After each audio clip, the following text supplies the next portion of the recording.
18h33, Thibaut Chalère, la discrimination positive est-elle vraiment positive? Ça fait débat. Oh oui, vous abordiez le sujet tout à l'heure, Tania. D'ailleurs, dans cette émission, on reparle beaucoup de discrimination positive depuis que les hommes ont été écartés de la course à la succession de Simonetta Sommaruga par la direction du Parti socialiste. La direction veut absolument présenter 2 femmes sur le ticket qui sera soumis aux chambres fédérales et pas de candidature masculine. Très vite, souvenez-vous, la direction du parti a dit que les candidatures seraient réservées à des femmes.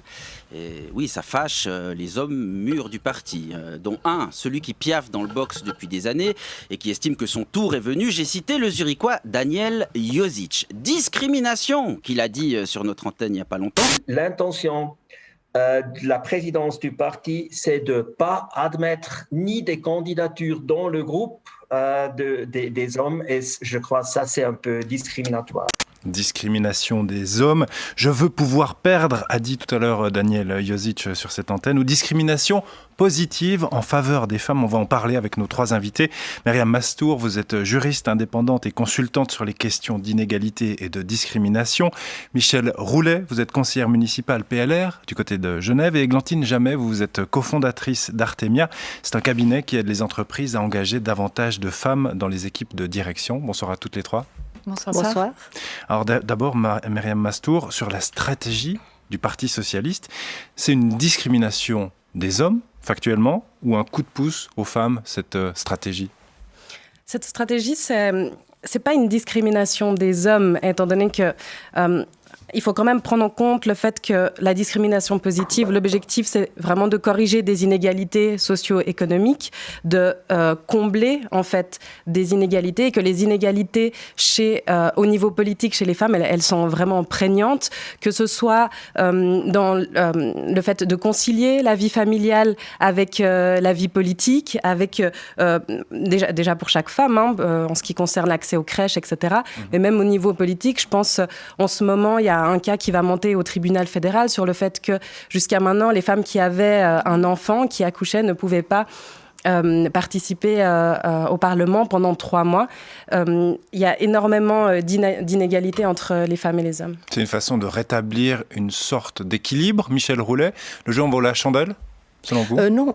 Pas du tout. On est en face d'un parti qui est enfermé dans une idéologie sociétale et qui se montre totalement irrespectueux vis-à-vis des femmes romandes ou des hommes alémaniques, et puis qui en plus ne respecte pas le jeu parlementaire. Parce que dans le jeu parlementaire, c'est le Parlement fédéral qui choisit les conseillers fédéraux. Mais il faut avoir un ticket varié.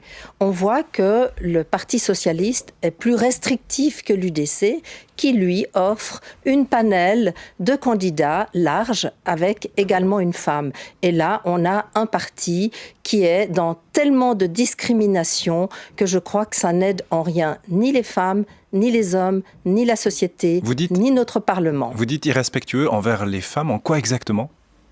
C'est-à-dire que si vous êtes choisi, on doit choisir un candidat uniquement pour ses compétences et son expérience. Or là, il peut toujours y avoir un doute de penser qu'on choisit une candidate pour une question de genre. Donc c'est irrespectueux pour absolument tout le monde et la société n'en sort pas gagnante et le PS encore moins. Je vous rappelle que le score d'Hidalgo était de 1,7 et que peut-être il faudrait songer à sortir de cette idéologie sociétale. Alors ça, c'est dans un autre pays. Le Parti socialiste porte un peu mieux en Suisse, c'est un peu différent peut-être, mais Églantine Jamet, sur ce cadeau empoisonné que peut représenter la discrimination positive, la démarche du Parti socialiste, là, elle va rester comme une tâche à une conseillère fédérale qui serait élue.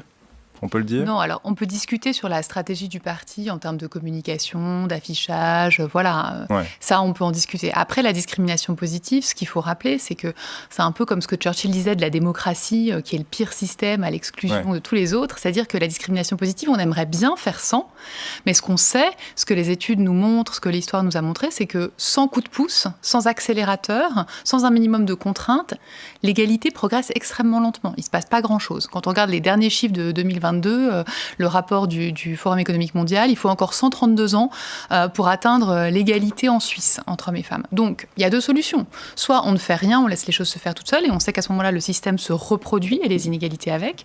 Soit on agit. Après, quand on regarde réellement là la situation, est-ce que vraiment on parle de discrimination positive ou est-ce qu'on parle de la question de la représentation en politique et de comment le Conseil fédéral, l'exécutif, représente le pays? Il y a une règle d'équilibre qui est peu contestée, qui est celle du 5-2, 5 alémanique, 2 latin, qui prévaut depuis très longtemps. Ouais. Voilà. Donc il y a un équilibre, personne ne va dire c'est normal s'il y a un seul latin ou plus de roman, etc. Donc, de maintenir un 4-3 en termes d'équilibre homme-femme, parce que cette communication de dire c'est du 100% féminin, c'est un ticket uniquement féminin, ça cache quand même le fait que le Parti socialiste a déjà un conseiller fédéral homme, et que donc là, ce que le parti souhaite maintenir, c'est finalement cet équilibre 50-50. Myriam Mastour, au fond, si on regarde l'histoire, d'ailleurs on le voyait juste derrière moi, il y a eu un conseil fédéral, déjà à majorité de femmes. Finalement, est-ce qu'on ne peut pas considérer que les choses sont réglées et que l'Assemblée fédérale, en sa sagesse légitime, va équilibrer les choses au fil des années ?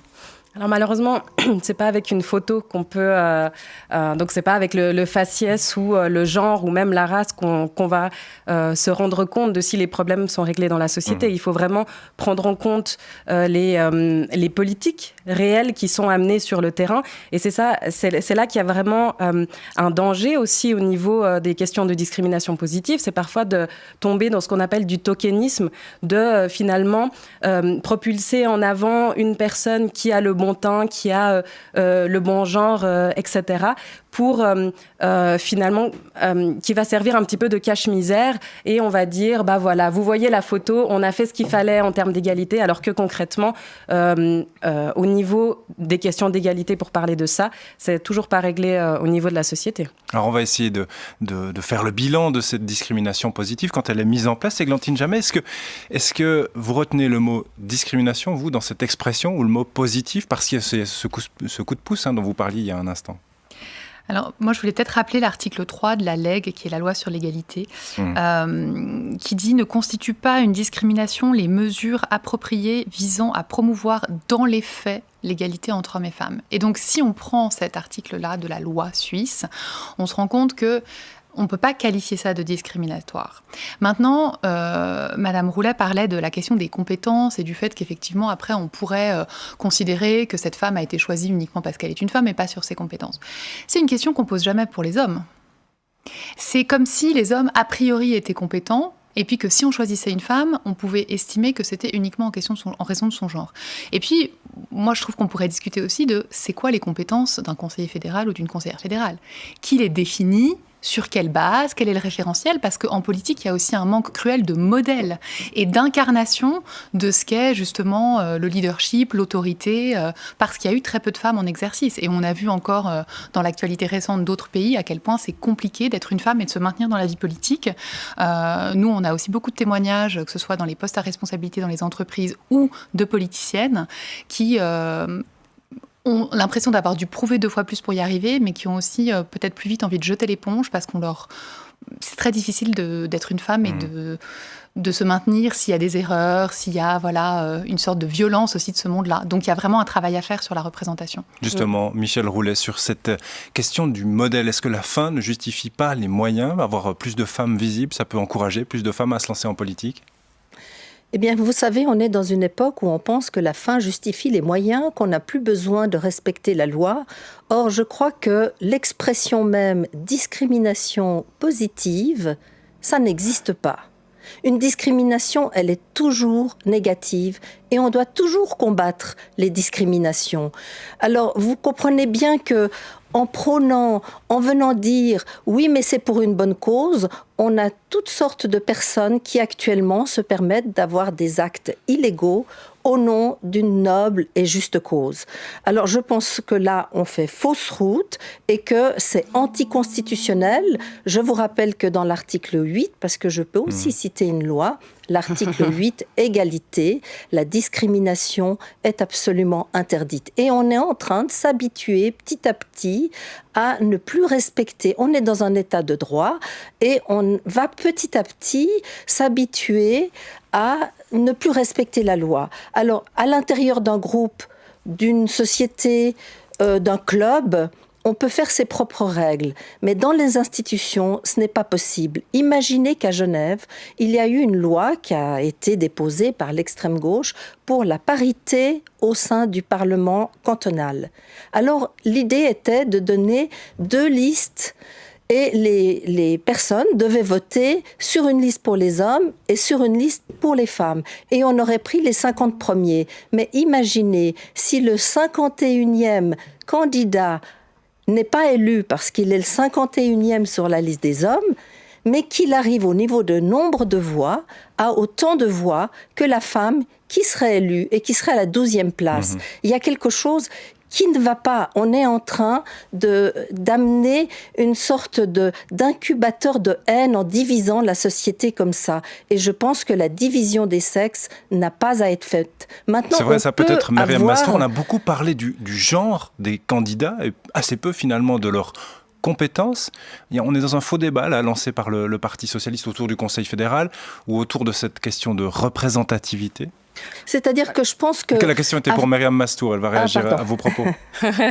Oui, je vais réagir surtout sur le terme de discrimination positive, si vous me permettez. Je vais être d'accord avec Madame Roulet sur ce point, que le terme, pour moi, n'est absolument pas approprié. C'est une traduction très mauvaise de affirmative action en anglais, qui devrait plutôt être traduit comme action positive, parce que l'objectif, c'est quand même de partir du constat qu'on a une société qui est inégalitaire. C'est un fait. Même à compétences égales, on n'aura pas les mêmes chances, on aura des barrières. Et comment faire pour traverser ces barrières? C'est des actions positives, ça va être des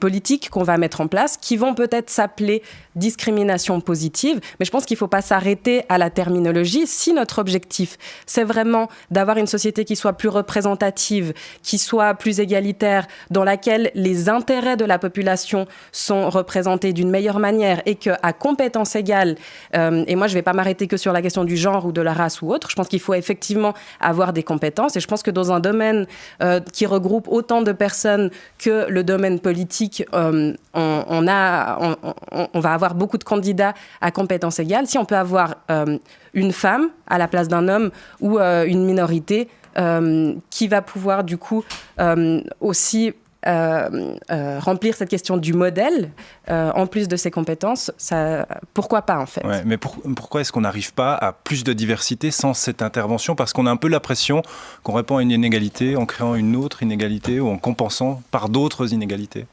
On ne compense pas par des inégalités, on compense par une manière de faire tomber des obstacles de manière artificielle, entre guillemets, mais parce que la société n'est pas organisée pour que les minorités puissent avoir accès à ce genre de postes. Vous mentionniez tout à l'heure le fait que beaucoup de femmes politiciennes jettent l'éponge. C'est une réalité. Sur Internet, les femmes sont beaucoup plus visées, beaucoup plus harcelées que les hommes. C'est un poids qui est très difficile, le harcèlement sur Internet. C'est d'ailleurs un combat qui est mené par la fêtière des organisations féminines Alliance F, avec leur projet Stop Hate Speech, et elles se rendent compte que c'est vraiment compliqué. Il y a par exemple cette politicienne, cette députée zurichoise, Sarah Akanji, qui en plus d'être une femme et une femme noire, qui s'est fait tellement harceler sur les réseaux que malgré un extrêmement bon score, elle a abandonné la politique. Michel Roulet, sur ce point-là, sur cet interventionnisme dans le choix des personnes qui nous représentent, on fait attention à l'équilibre des régions linguistiques dans le choix de nos conseillers fédéraux. Donc là, il y a déjà une forme d'interventionnisme, par exemple, même s'il y a un excellent candidat à Bernois, puis qu'il y en a déjà 2 au Conseil fédéral, on va l'écarter. Là, on est déjà dans une forme de discrimination positive en faveur des Lucernois ou des Zurichois. On n'est pas dans une discrimination positive, on est dans une règle d'équilibre des représentations des régions. Maintenant, venir dire qu'il faut un équilibre au niveau des hommes et des femmes, c'est considérer que une femme ne peut être représentée que par une femme. Mais les critères vont devenir infinis. Vous avez entendu que les socialistes prônent maintenant, oui, on aimerait bien une candidate femme, mais une femme qui soit une mère avec de jeunes enfants. Alors si on a une femme excellente, mais qui est mère de 2 adolescents, 17, 19, on va dire, oula, mais ça va pas. Ensuite de ça, on va dire, oui, mais est-ce qu'il faudrait pas aussi une représentation des aînés? Ensuite, on va dire, est-ce qu'il ne faudrait pas aussi une représentation pour des personnes handicapées? On arrive devant une situation où on est devant la négation de la raison et de la possibilité en politique de défendre des idées. Si une femme ne peut être représentée que par une femme, eh bien je me dis, poussée à l'extrême, je ne peux être représentée que par moi-même. C'est donc la fin des parlements. Alors, je crois que c'est pas la question de une femme ne peut être représentée que par une femme, mais peut-être qu'il faut quand même rappeler aussi que les femmes ne sont pas une minorité, c'est la moitié de la population. Donc c'est quand même un peu compliqué qu'il n'y ait pas de représentation ou qu'il y ait une représentation beaucoup plus faible. Et puis après, le but c'est de parler de diversité. Moi je suis d'accord avec vous, Madame Roulet, quand vous dites on veut pas d'un monde comme ça coupé en deux, où on marche sur la tête, où on prend n'importe quel critère. Mais là on parle de la moitié de la population et on parle, quand on travaille sur ces questions de diversité, on se rend compte que ce qui est important, c'est qu'autour de la table, vous ayez des personnes qui ont des expériences de vie, des parcours de vie différents, parce que ça permet de poser un regard sur des choses qui n'est pas le même. Donc le regard, c'est pas en tant que femme, mais c'est en tant que femme qui a eu ce parcours-là. Et c'est là où la question des jeunes enfants, elle est quand même intéressante. Alors moi, je pense pas qu'il faille poser des règles, et bien sûr, il faut être dans du bon sens, dans de l'équilibre, dans du pragmatisme, mais en se disant aussi que ça interroge quand même le fait que le Conseil fédéral aujourd'hui soit représenté quasiment exclusivement par des personnes qui n'ont pas d'enfants, à l'exception d'Alain Berset et de Denis Morer, et que on se pose aujourd'hui, en 2022, en Suisse, la question de est-ce qu'on peut être une conseillère fédérale quand on est mère de jeunes enfants? Je ne crois pas qu'on se la soit posée pour M. Berset quand il a pris son poste il y a 10 ans. Il avait des enfants de 9, 7 et 5 ans, si je ne me trompe pas. Et c'est quand même aberrant qu'on ne se la pose que quand ce sont des femmes. Parce que ça veut dire qu'en Suisse, aujourd'hui encore, on considère que les enfants, c'est la responsabilité des femmes et que c'est à elles de se débrouiller. Et là, on touche du doigt la question vraiment des inégalités dans ce pays. Myriam Mastour, cette question, au fond, jusqu'où on va dans la représentativité? Est-ce qu'il faut, comme le disait Michel Roulet, des personnes qui ont un parcours lié avec le handicap? Est-ce qu'il faut des personnes qui ont un parcours de migration, par exemple, au Conseil fédéral, etc. Jusqu'où on va dans la granularité, là, dans la représentativité? Et au fond, est-ce que quelqu'un qui n'a pas ces parcours-là ne peut pas défendre ces groupes de population-là?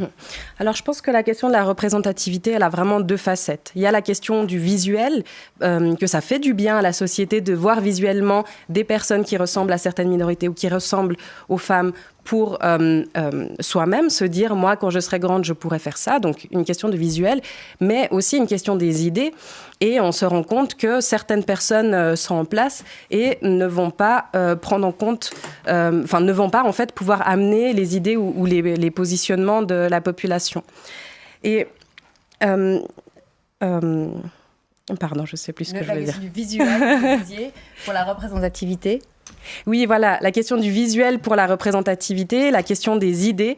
Et en fait, c'est possible pour une personne qui n'a pas eu une expérience personnelle de pouvoir quand même se faire le relais. Et je pense qu'une personne qui est élue, c'est son travail normalement de faire le relais de ce qui se passe dans la population. Malheureusement, c'est pas toujours le cas. Et c'est pour ça que on se dit, pourquoi pas faire, pourquoi pas avoir dans des postes à responsabilité des personnes qui ont eu ces expériences, mais sans tomber dans un angélisme ou sans penser que ça va être la solution toute faite. Parce qu'on a vu, par exemple, avec la question d'AVS 21, il y a eu pas mal de femmes qui ont porté cette question de l'AVS. On a dit, c'est parce que étant donné que c'est des femmes, elles sont concernées, donc elles vont voter, elles vont porter le sujet de la bonne manière pour la majorité des femmes, alors qu'en général, on se rend compte qu'au niveau socio-économique, leur situation est vraiment différente de la majorité des femmes dans la population et qu'elles ont un portefeuille qui est beaucoup plus grand.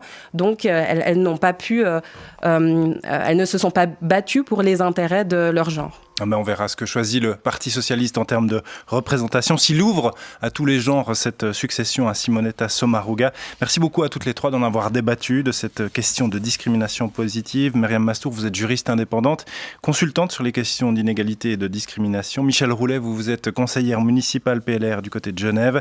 Et Églantine Jamet, cofondatrice d'Artemia. Bonne soirée à toutes les trois. Merci. Forum. Tania Zaspinard, Thibaut Chalère.